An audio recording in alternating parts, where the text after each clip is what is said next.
So Python is probably the most popular programming language in the world, with the most resources, the biggest community, and technically the biggest number of job opportunities out there, or so it would seem.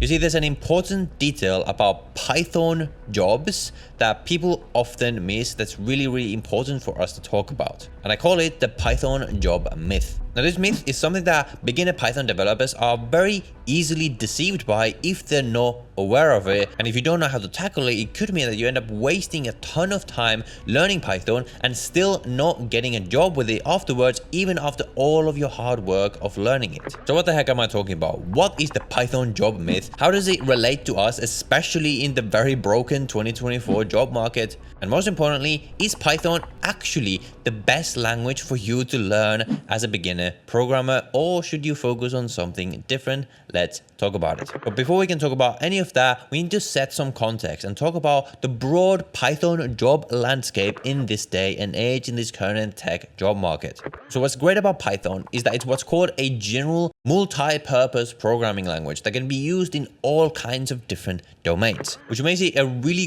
great programming language to learn for beginners. Number one, because it can be applied to many different things, and number two, because it's quite easy to learn, as in it's quite a high-level programming language that's quite quick to write and quick to build projects with and to learn the basic foundations of programming with. But this fact of it being a very general language actually also comes with a big downside that many people don't consider, and that relates to a Python job myth. So where are the Python jobs? AKA, if you learn Python, what can you actually do with it? Well, I just made a full video about this on my channel, so I don't want to repeat too much here, but essentially there's all kinds of jobs available, mainly in the domain of web development, data analysis, machine learning / AI, automation, quality assurance, network security, and all kinds of different domains. And if you look at objective data, you will find that out of all the job postings for software engineers, for developers, for programming in the world, Python is one of the most popular languages that will show up.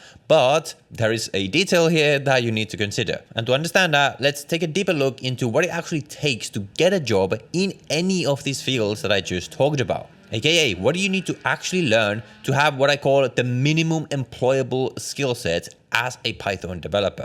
Well, let's look at, for example, web developers. If you want to become a Python web developer, what do you need to know? Well, it's not enough to just know Python. You need to also understand the web in general. You need to understand what a backend is, what a frontend is. You need to understand how to connect a database to a website, how to use a framework like Django or Flask. You need to understand the basics about network security, about APIs, and all kinds of different things.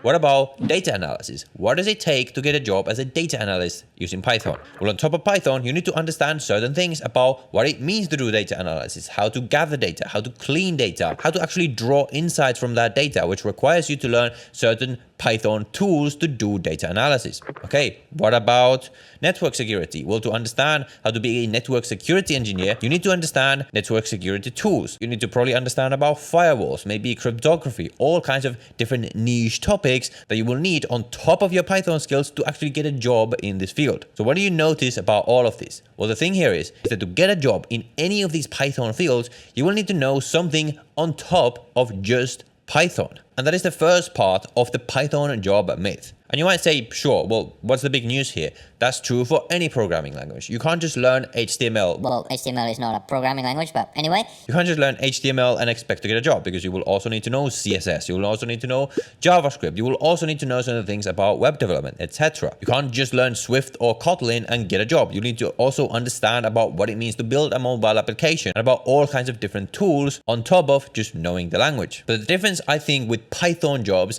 is that the barrier to entry to a lot of these different fields is actually higher than it would be, say, for other languages. For example, to get a job as a real data scientist or a machine learning engineer, that are some of the most popular fields for people learning Python, you're probably going to need a degree or some kind of technical expertise in statistics or mathematics or computer science, because the real applications of data science, of AI, are very advanced, are very specific. That's actually very difficult for a complete beginner with no background at all to break into directly. And this is the case for a lot of Python fields. more so than for fields in other languages like JavaScript. A lot of these big number of Python jobs are going to be in these kinds of fields, like in network security engineering, cryptography, data science, where it's actually quite difficult for a complete beginner to break into directly. It's not to say that you can't break into them, but it's just that you often need to know other things first, or you need to have some other experience first, perhaps as a data analyst, and then from there you can jump into data science and things like this. So the Python job myth, and this is the second part, is that the number of job opportunities, if you just look at the raw numbers, can be a bit deceiving, because the small print on this big number is that for a lot of them, you might not have access to them unless you have some specific degree, experience, or credentials in some highly technical skills other than just knowing how to code in Python. So before I tell you what this means for you and how you can get around this and still get hired as a Python developer if that is the language that you're learning, I want to tell you why, despite all of this, I still recommend Python as the first language for beginners to learn, because all that might sound quite negative. It might sound like, oh my God, I shouldn't learn Python. This is all a scam. But that is not actually the message that I want to get across here at all. The thing to understand is that all programming languages at the end of the day are very, very similar. I always say this, but if you learn one programming language, it's very, very easy for you to learn any other language after that. So then the question becomes, what is the easiest and most approachable language for you as a complete beginner into programming to start with, to introduce yourself into programming, so that then you can use those concepts and apply them to any language you want? And Python is going to be the answer, because Python is an extremely approachable, almost an English-like language that's very, very easy for beginners to learn compared to something like C or Java, for example. The other benefit of Python is that it doesn't straight away silo you into one specific type of development.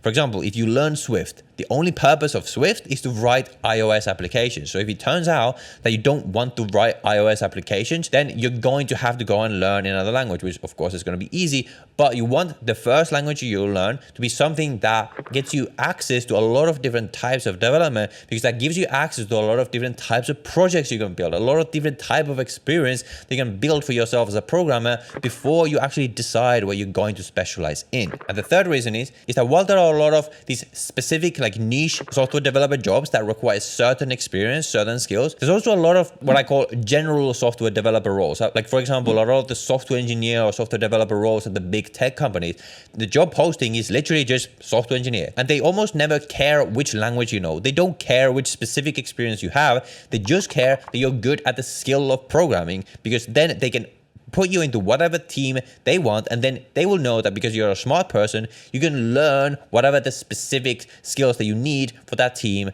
are. And if you want to get these kinds of jobs, Python is going to be one of the best languages to know, because you can learn it fast and then apply that logic to whatever language you need to learn. And the fourth reason is that Python is a great interview language. I think it's the best interview language, because in an interview situation, you don't have a ton of time. So you want a language where it's going to be very fast for you to write the solution to the algorithm that the interviewer is asking for. You don't want to have to waste time writing public, static, void, and whatever with Java. And this is why my own data structures and algorithms course, Algo University, is taught in Python, because just writing interviews in Python is going to give you a massive advantage. Well, maybe not a massive advantage, but it's going to make the thing that's already hard much easier for you. So to recap, the Python job myth is that while on the surface, it seems like there's a ton of different Python developer jobs, a lot of these are not going to be something that is easy to break into as a complete beginner. So given this, if you are a Python developer and you want to learn Python, what is the path that I actually recommend for you as a beginner? Well, the good news for you is that the most in-demand field, the one with the most jobs,